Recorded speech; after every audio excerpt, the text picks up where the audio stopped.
Time is one of many essences. Reading again, this is a fascinating passage from Annie Dillard. In a jazzy rat-a-tat-tatty mood this morning, and this one's dedicated to Melky because he was talking about metaphors and stuff.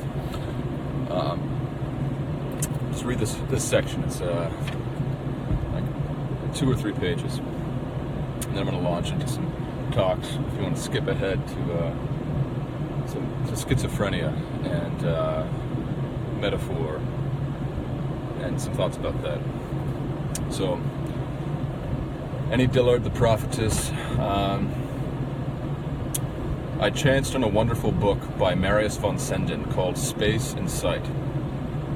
When Western surgeons discovered how to perform safe cataract operations, they arranged across Europe and America, operating on dozens of men and women of all ages who had been blinded by cataracts since birth. Von Senden collected accounts of such cases. The histories are fascinating. Many doctors had tested their patients' sense perceptions and ideas of space both before and after the operations. The vast majority of patients of both sexes and all ages had, in von Senden's opinion, no idea of space whatsoever. Form, distance, and size were so many meaningless syllables. A patient had no idea of depth, confusing it with roundness. Before the operation, a doctor would give a blind patient a cube and a sphere. The patient would tongue it or feel it with his hands and name it correctly. After the operation, the doctor would show the same objects to the patients without letting him touch them. Now he had no clue whatsoever what he was seeing. One patient called lemonade square because it pricked on his tongue as a square shape pricked on the touch of his hands. Of another post-operative patient, the doctor writes, I found in her no notion of size, for example, not even within the narrow limits which she might have encompassed with the aid of touch. Thus, when I asked her to show me how big her mother was, she did not stretch out her hands, but set her 2 index fingers a few inches apart. Other doctors reported their patients' own statements to similar effect. The room he was in, ... he knew to be but part of the house, yet he could not conceive that the whole house could look bigger. Those who are blind from birth ... have no real conception of height or distance. A house that is a mile away is thought of as nearby, but requiring the taking of a lot of steps. The elevator that whizzes him up and down gives no more sense of vertical distance than does the train of horizontal. For the newly sighted, vision is pure sensation unencumbered by meaning. The girl went through the experience that we all go through and forget. The moment we are born, she saw, but it did not mean anything but a lot of different kinds of brightness. Again, I asked the patient what he could see. He answered that he saw an extensive field of light in which everything appeared dull, confused, and in motion. He could not distinguish objects. Another patient saw nothing but a confusion of forms and colors. When a newly sighted girl saw photographs and paintings, she asked, why did they put those dark masks all over them? Those aren't dark masks, her mother explained. Those are shadows. That is one of the ways the eye knows that things have shape. If it were not for shadows, many things would look flat. Well, that's how things do look, Joan answered. Everything looks flat with dark patches. But it is the patient's concepts of space that are most revealing. One patient, according to his doctor, practiced his vision in a strange fashion. Thus he takes off one of his boots, throws it some way off in front of him, and then attempts to gauge the distance at which it lies. He takes a few steps towards the boot and tries to grasp it. On failing to reach it, he moves on a step or 2 and gropes for the boot until he finally gets hold of it. But even at this stage, after 3 weeks' experience of seeing, von Senden goes on, space, as he conceives it, ends with visual space, i.e., with color patches that happen to bound his view. He does not yet have the notion that a larger object, a chair, can mask a smaller one, a dog, or that the latter can be present even though it is not directly seen. In general, the newly sighted see the world as a dazzle of color patches. They are pleased by the sensation of color and learn quickly to name the colors, but the rest of seeing is tormentingly difficult.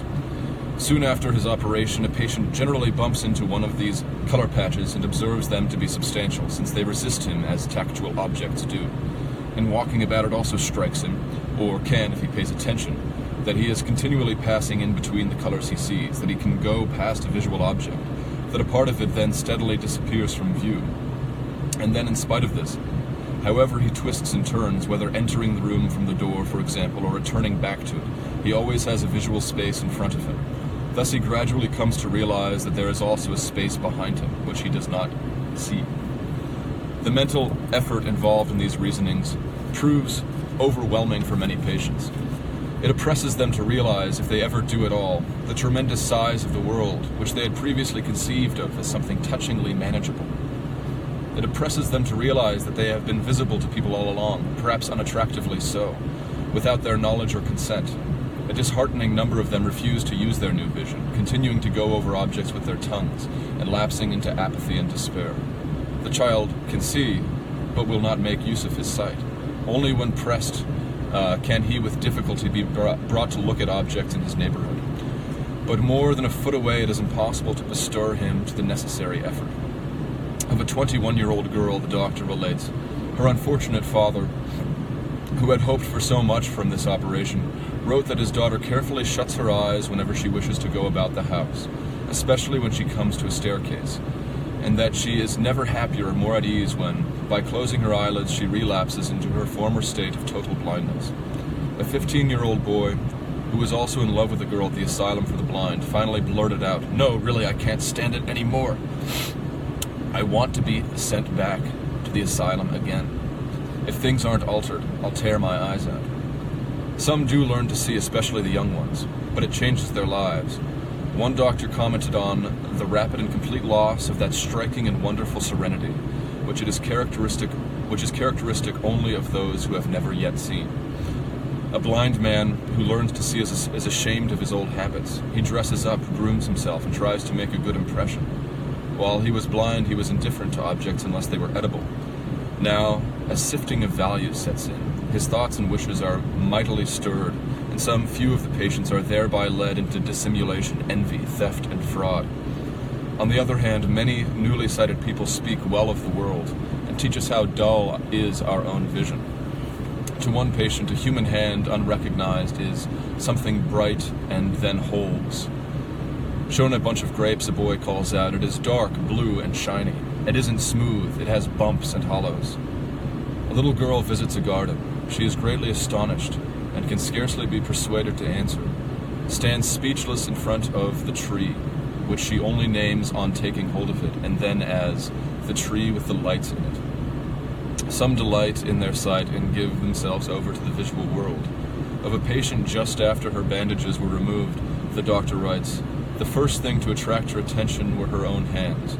She looked at them very closely, moved them repeatedly to and fro, bent and stretched the fingers, and seemed greatly astonished at the sight. One girl was eager to tell her blind friend that men do not really look like trees at all, and astounded to discover that her every visitor had an utterly different face. Finally, a 22-year-old girl was dazzled by the world's brightness and kept her eyes shut for 2 weeks. When at the end of that time she opened her eyes again, she did not recognize any objects. But the more she now directed her gaze upon everything about her, the more it could be seen how an expression of gratitude and astonishment overspread her features. She repeatedly exclaimed, 'Oh God, how beautiful.'" So that's a wonderful passage from Annie Dillard, and very characteristic of her writing. She's always relating these things, these books of nonfiction, many of them old 19th century books of nonfiction that she reads, summarizes so wonderfully. But I kind of wanted to talk about schizophrenia. This is a subject I have wanted to address at greater length, greater depth, and it's come up right now because I was listening to a stream by Melky. This message will self-destruct, and I don't know when he's going to delete it, but I made some comments there, and I was listening to it, and I wanted to correct a misconception about schizophrenia, a widespread misconception maybe. It's only really a partial misconception, I suppose, but Melky was talking about how schizophrenics, like people with Asperger's, create their own reality and live in these metaphorical systems which no one else can understand. They create their own metaphors, because Melky is this, Melky, you're an English professor, and you're complaining about your students and the death of a common base of metaphors, a common inheritance that allows people to communicate. And I think a better characterization of schizophrenia isn't that there's a hyperactive sense of metaphor. It's that there's actually a kind of metaphor blindness that takes hold. And there are interesting, uncanny things about schizophrenics. For one thing, people who become schizophrenics in twin studies, say, for example, one twin becomes schizophrenic, the other doesn't. It's often recorded that the schizophrenic twin was clumsy in their adolescence. They bumped into things, that were more prone to fall. That there's a genetic aspect to these things which, in my opinion, gets overblown. There's a genetic aspect to everything. More interesting is how that genetic effect manifests. One of the ways it manifests is being clumsy, which is suggestive. Suggestive of how a person is beginning to make sense of themselves in the world.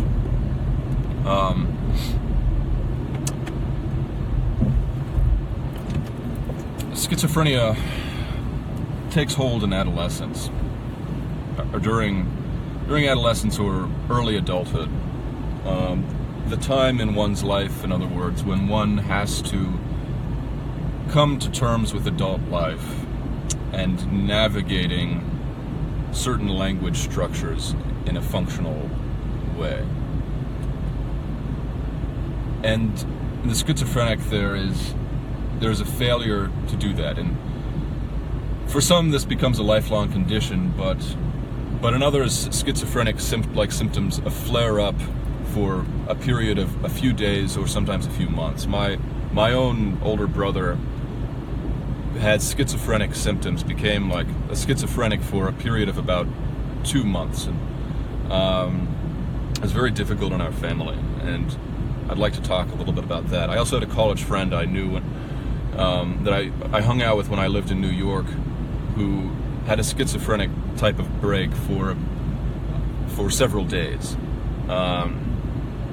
and I observed that as well, and that these experiences kind of sparked my interest in schizophrenia, and that's why I chose it as a research subject when I was in graduate school.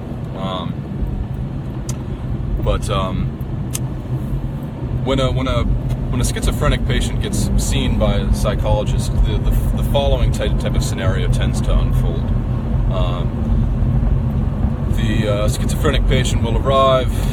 The psychologist will say, "How are you? What brings you here today?" Right? And the schizophrenic patient will, through a kind of metaphor blindness,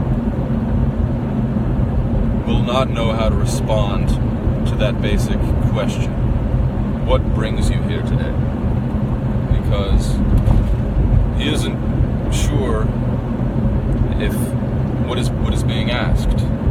You mean, why am I? You mean the answer is why? Like, why are you here? It's a common enough question. It's an idiom. But he's thinking, you mean the car I traveled in, my shoes, my socks? What brings me here? What is this what that has brought me here? There's a paranoia about what is meant by simple. It's not exactly a metaphor. Well, it is a metaphor. That's the thing, and this is the point made by George Lakoff, is that what we call metaphor in some kind of poetic sense, like the bear bear is an oak tree, the oak tree is an acorn, the acorn is a pill, the pill is a tic-tac from a tic-tac gun. What we tend to think of as metaphor is only creative metaphor, artistic metaphor, unusual, eccentric metaphor, but there are all kinds of, that language itself is structured by metaphor, and thought itself is structured by metaphor, on a more embedded level. And so all of these things that we think of just as straight talk, but especially in the 1950s, it was just considered as straight talk. There's more of an awareness of this now, I think. The schizophrenic becomes blind to. And so, without that kind of awareness, and it's similar to, I think, to maybe what Annie Dillard is describing, people blind from birth.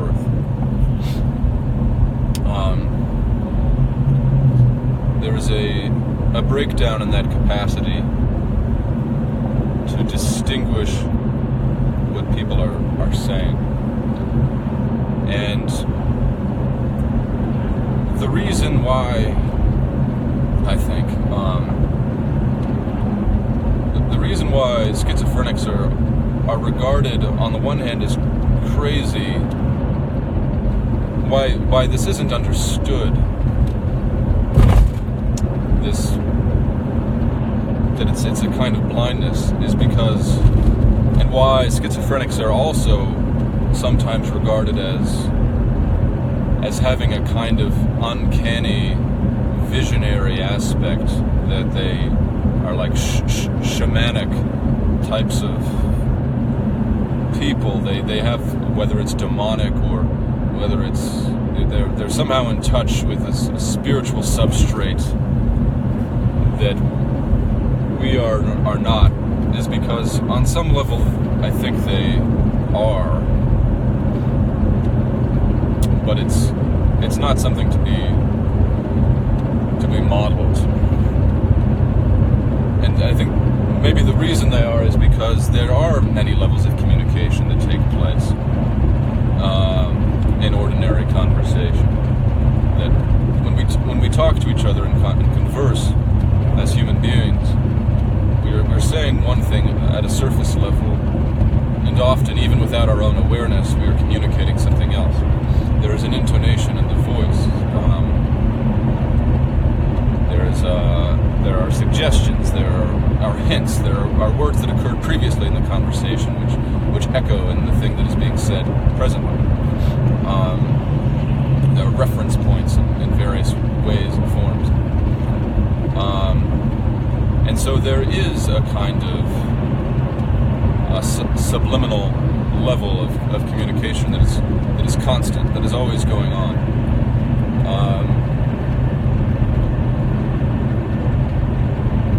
And so the schizophrenic inadvertently, or maybe advertently, picks up on that and responds to that. There's something frustrating in conversation with one's significant other, with one's spouse, say, when I've encountered this in my own life, where in my family certain things were accepted as unconscious. So you would, I can't think of the right example, but it just happened last night, where you'd say something, and there'd be a level of, it's like a social cue. It's, or maybe it's dysfunctional. I don't know. You could go either way with some of these things. But so let's say it's a social cue. You say something. It's accepted by the other person, and it's sort of an unwritten rule that when you express a kind of distaste in an unconscious way, and at the subliminal level, it won't be remarked upon. It's a kind of tact sometimes.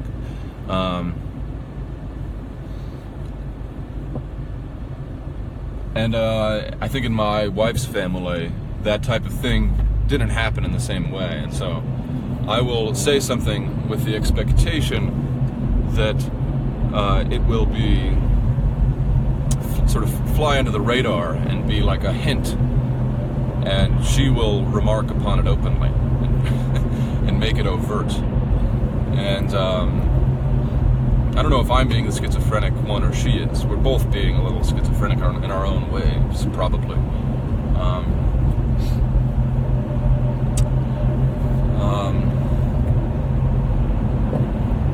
But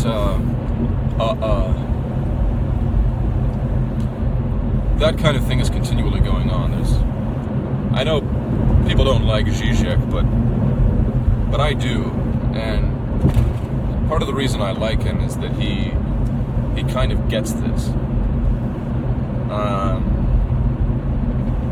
and I think it's worth getting.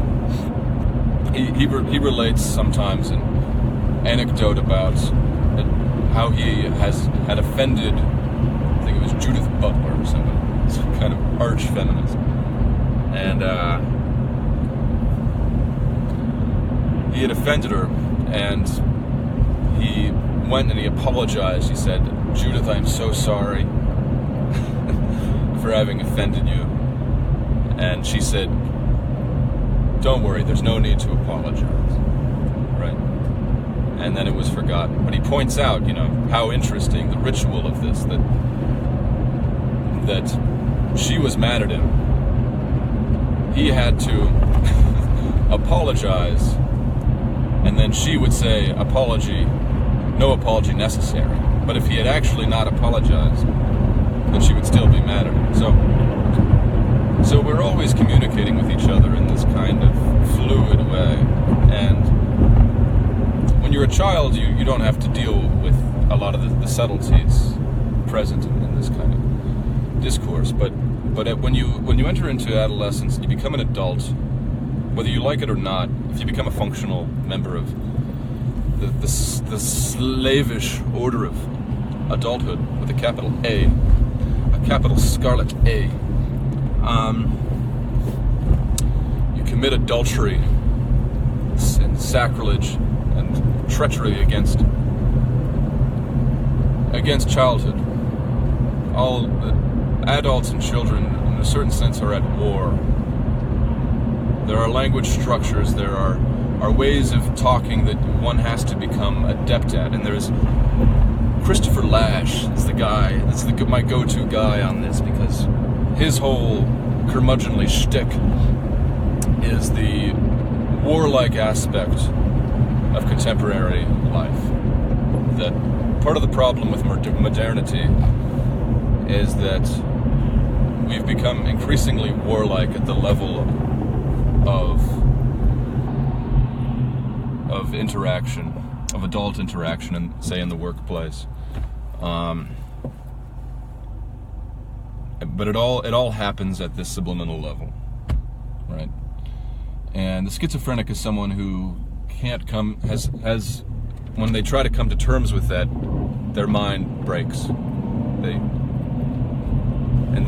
There's a kind of retreat into childhood, into a more basic level, and it's very similar to what Annie Dillard describes with these patients who experience blindness from birth and then suddenly have their cataracts removed.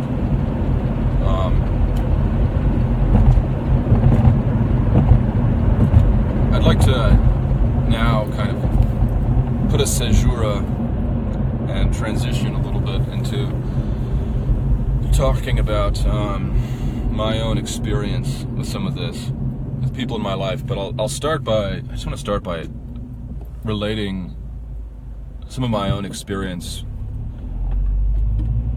When I have been sleep deprived at times, I will enter into a kind of hypnagogic state. When I eventually try to sleep, I'll close my eyes, and this is a well-known phenomenon apparently, but I'll be kind of assaulted by these hallucinatory images that can assume a rather frightful and demonic seeming aspect to them. This happened to me just a couple of weeks ago. I hadn't gotten enough sleep. I had too much caffeine. I eventually went to nap in my car, and I closed my eyes, and I saw these otherworldly images, sort of like these living beings, these moving and breathing and living beings, but not like anything that exists on Earth. It's sort of alien, otherworldly creatures,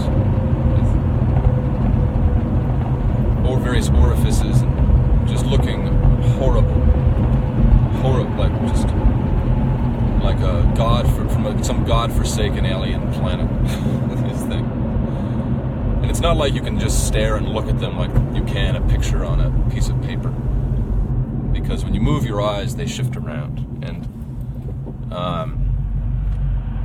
you only really see them out of the corner of your eye.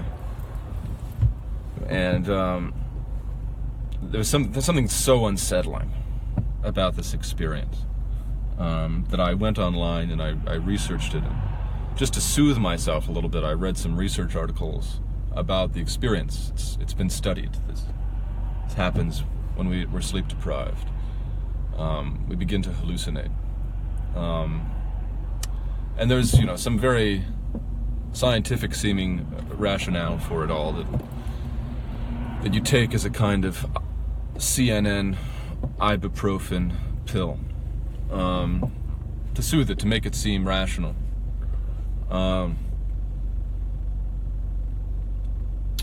Having to do with how the brain processes visual information. There's constantly a flux of an abundance of visual data that is streaming into our retinas at all times, and we can only really make sense of a fraction of it in waking reality. And most of it is sort of like for utilitarian things, like, we have to be able to see solid objects because otherwise we'll bump into them. Schizophrenic's not so good at that. They bump into objects. They fall. I have sort of tendencies in this direction. I ran into traffic. I might go on greater length about this at some point. But I got hit by a van. Broke my leg. Almost lost my leg. All this amputation anxiety.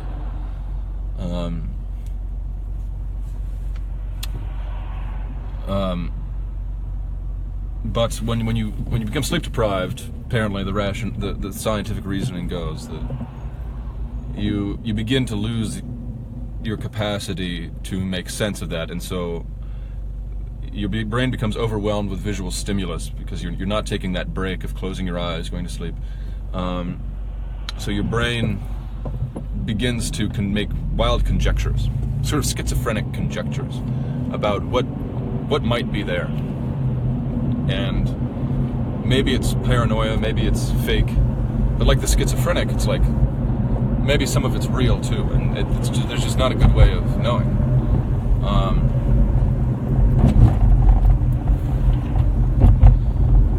I remember very distinctly once I was in one of these states last year, and I was sleeping on an oriental carpet, which is just a poetic detail, I suppose. But I closed my eyes, and I saw, like, this kind of experience was cranked up to 11, and I was witnessing, it really felt like I was witnessing a vision. Like, I was seeing these creatures, these sort of lizard-like creatures, crawl all around me. And it was so strange. It's not like waking reality, because every time my eyeballs would move, they would move, So there was no way of holding them still long enough to get a good picture of them, because every fraction of a second they would move in response to my perception itself, And it felt like demons or something. I mean, who knows, but it at first it was intriguing to me, because it was so strange and interesting. But the longer I looked at it, the more horrible it started to become.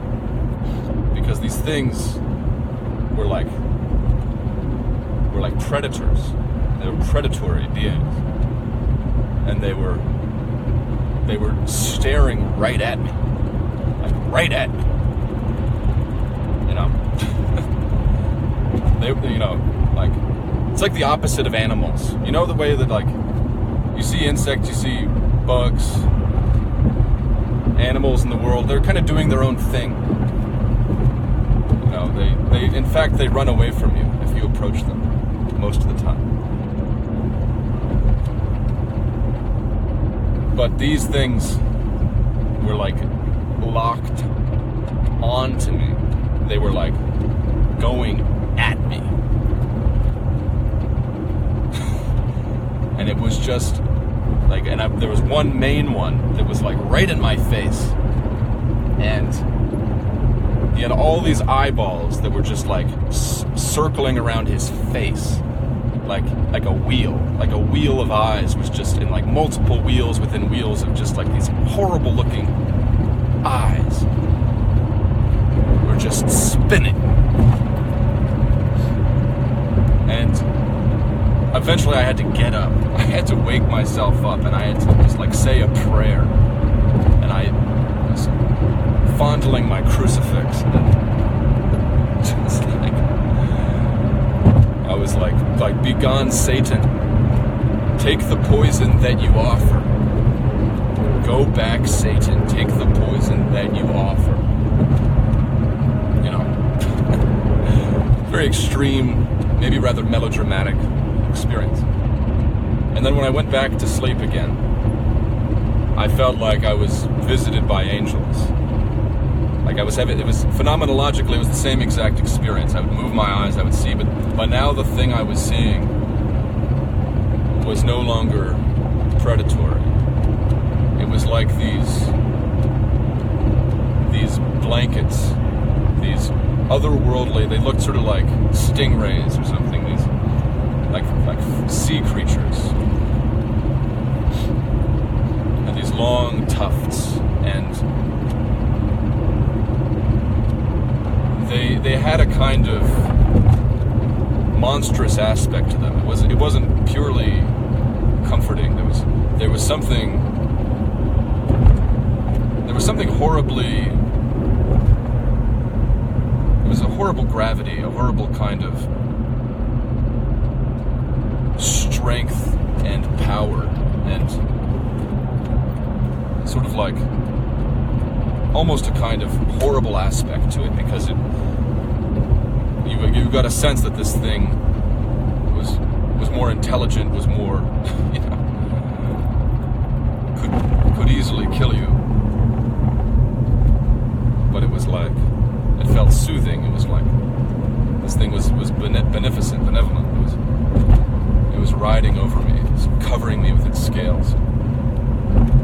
Its head sort of brown and green,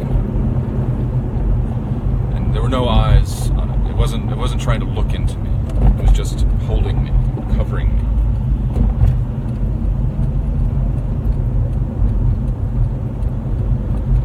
And a lot of my religious sensibility, there's a little red blood cell here, just like the rest of you guys. A lot of my religious sensibility stems from experiences like this. And, you know, a lot of my Catholicism stems from how I've made sense of these types of experiences in a Catholic sense, you know. There's an acceptance of the miraculous and an understanding of how spirits roam the world, and we are kind of in a state of blindness. So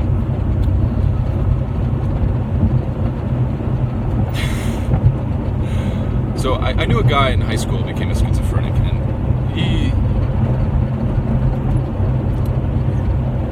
he had this very amusing blog. It was a little scary, but it was funny too, because he made this post about how Sherwin-Williams, the paint company. If you live in the U.S., there's a company called Sherwin-Williams, and they sell paint, and they have shops everywhere, and their logo is an earth, a picture of the globe being covered by red paint, and there's text on top. It says "Cover the Earth," and this whole blog post was about how that was actually supposed to be blood, and that Sherwin-Williams was some kind of front for like globalist vampires. They wanted to cover the earth.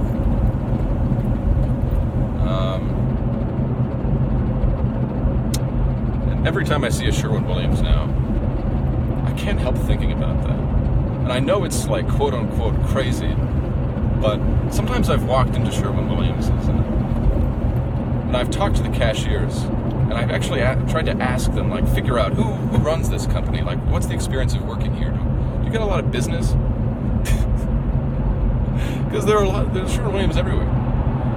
And, I don't know, it's my conspiratorial streak coming out, but it seems like there's a grain of truth to it.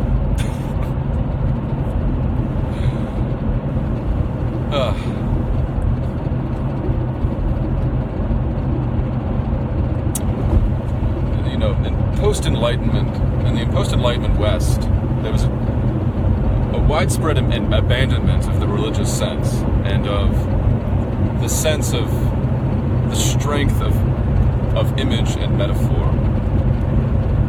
And I think that there has been a price to be paid for that abandonment in the form of malicious advertising and the uglification of things.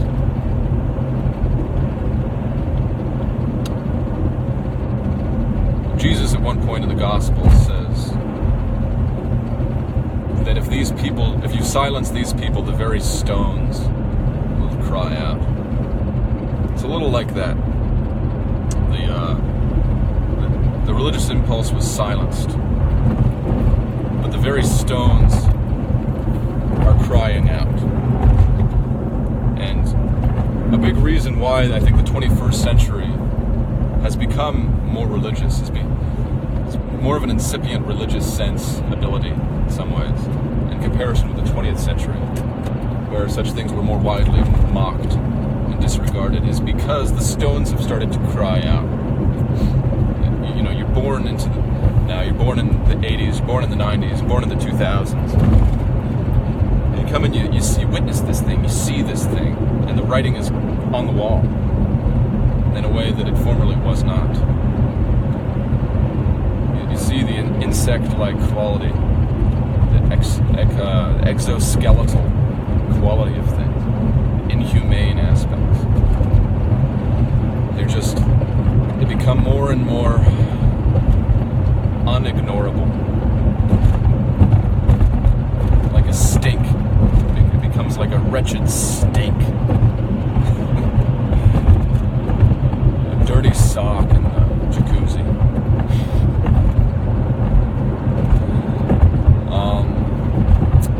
The jacuzzi of life. Oh boy. And so there's a kind of, I think, a tacit agreement to not always recognize, to not recognize certain things because it would be too horrible on one level if people acknowledged the horror. We have collective coping mechanisms, and one of those is science.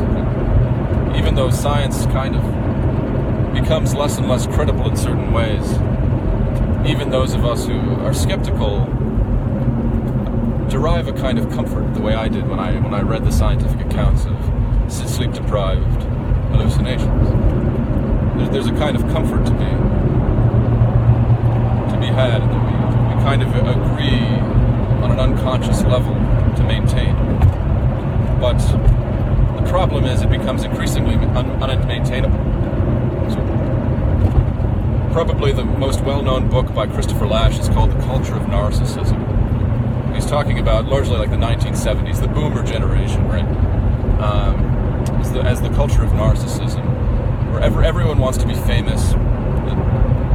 The technological biases of that era inclined people to seek fame and adulation and to have a kind of narcissistic self-regard, a bit of an anxious Woody Allen type of self-scratching.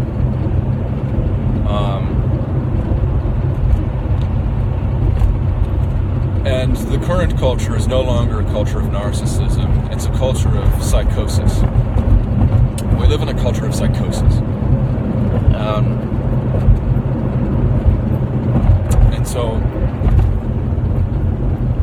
understanding schizophrenia becomes, I think, of great importance when you're living in a culture of psychosis.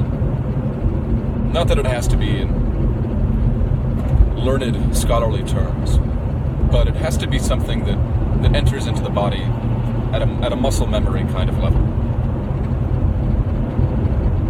One of the things that was disregarded, that is disregarded by Enlightenment thinking, and that I think Kierkegaard sought to address, was the importance of repetition for cognition, for learning, for development. And this is a point that Zizek is aware of and makes as well. The 20th century was a period of genius, and we don't need genius anymore, really. In some ways we are burdened with too much genius. There's a superabundance of genius. Salvador Dali was a genius. And his final words before he died in 1989, the geniuses should never die. Long live the king. Long live the king. His tubes in his nose. It was a really moving documentary, a kind of a sad documentary about the life of Salvador Dali. I think it's on YouTube. I'll link it in the description if I can find it. About his whole life, and Dali was a paradigmatic example of 20th century genius, and the way that can misfire and fail to attain its end. There's a tragic aspect to the life of, Salvador Dali lived a kind of a tragic life. He was obsessed with masturbating. In doubt whether or not he ever consummated his marriage to his wife. She was constantly philandering and he was kind of jerking off under his pants or something. He's very sort of like, on one hand, horrible, very amusing anecdote about Dali. I read his autobiography when I was 14 and it made a huge impact on me. It was highly impactful. It had impactfulness in high amount. Impactfulnesses. Dali loved Kant. He describes weeping when he read the Critique of Pure Reason. Such a freak.